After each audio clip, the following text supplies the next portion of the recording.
And so, I was born. The first people I remember seeing were the old man, the old lady, and their daughter, Heather.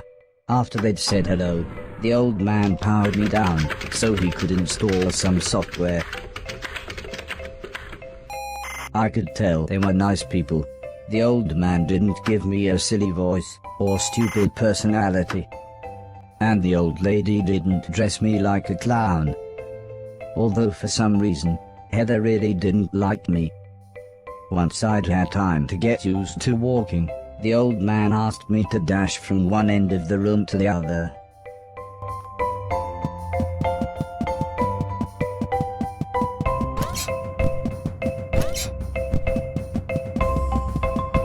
Next, the old man spent a couple of hours building some wooden platforms. He said he wanted me to jump up them, but I must admit, I was scared. It wasn't until I saw Heather and her mother happily climbing up them that I decided it might be okay.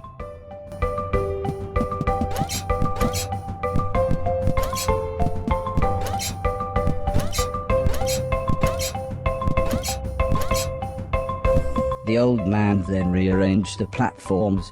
He told me to try to reach the other end of the room without touching the floor. Heather said the floor's made of lava, but when I smiled at her, she just frowned and looked away. The old lady arranged some pillows and blankets. She said it was in case I fell, but I think she just wanted it to look more like lava.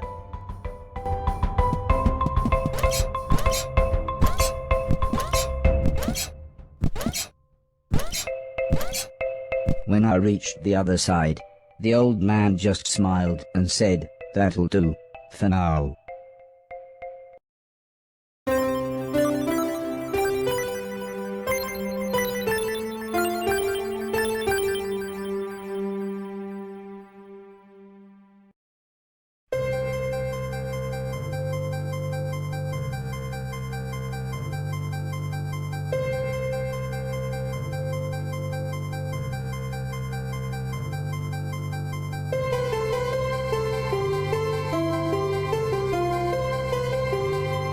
A couple of days after those first lessons, the family had a big meal, and I was introduced to everyone else. The professor was the old man's brother. He was very quiet, and always seemed to just kind of stare at me. He had lived with the old man for 5 years. The house was so huge they barely saw each other. He preferred instead to stay in his room, leaving everything up to his butler, Mr. Deck, as he insisted everyone call him, although the professor always called him Anton. For a while, he called me the yellow bastard, but the old man made him stop, as he thought it sounded racist. Mr. Silton was the old man's driver. Before he worked here, he'd gotten in with some bad people, almost a driver in a post office robbery, although it all went wrong for some reason. Mr. Silton showed me a video of this band. I'm sure some people must like it, but I just found it terrifying.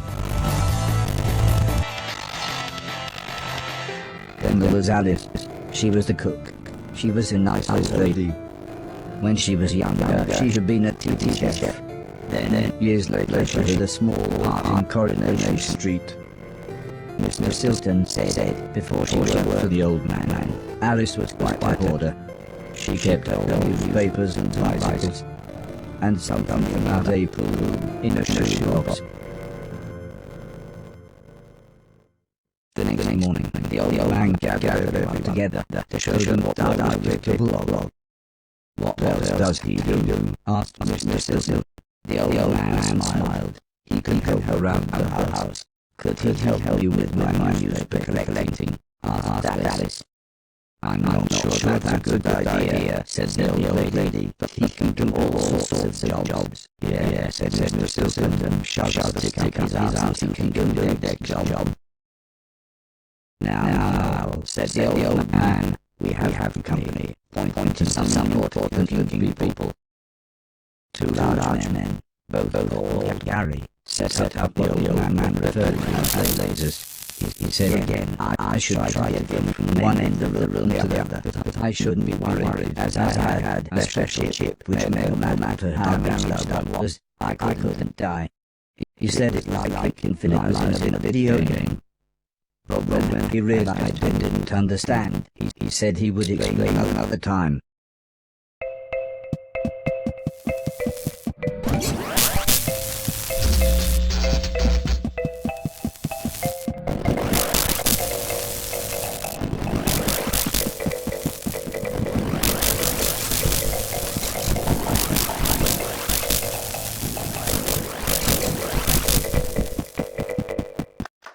Everybody clapped, except the important-looking men. Not exactly a cold, calculated killer, is it? Said the man in black. The man in grey laughed. What kind of artificial intelligence was that? He asked. Move right, unless there's something in the way. Okay, said the old man. He turned to me and whispered, they're going to make it quite a bit tougher, but I'm sure you'll be fine.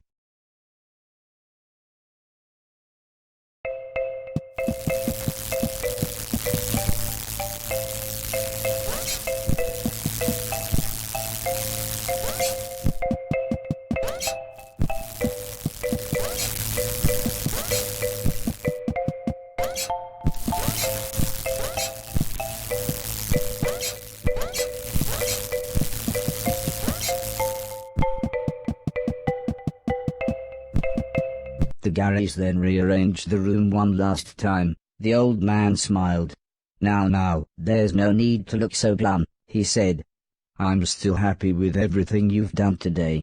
So this time, I was determined to do him proud.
The old man's friends actually seemed quite happy when I made it through.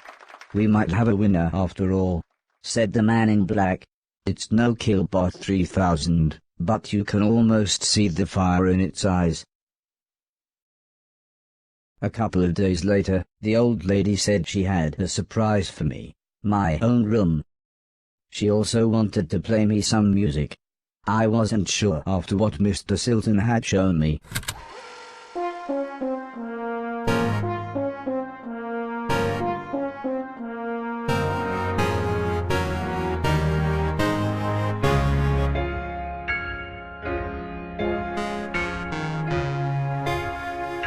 As if music wasn't amazing enough, the old lady then bought me a television set. I couldn't believe what I saw. I watched everything I could. Comedy, drama, horror, sci-fi. Anything anyone wanted to watch I would happily watch with them. Then one day, the old man set up a small box. He plugged some cables into the television and said, "This is what I meant when I said video games." I played games at every chance I could. I took on everyone. I was unstoppable. I had enjoyed music, film, and television. But to me, video games really were the highest art form.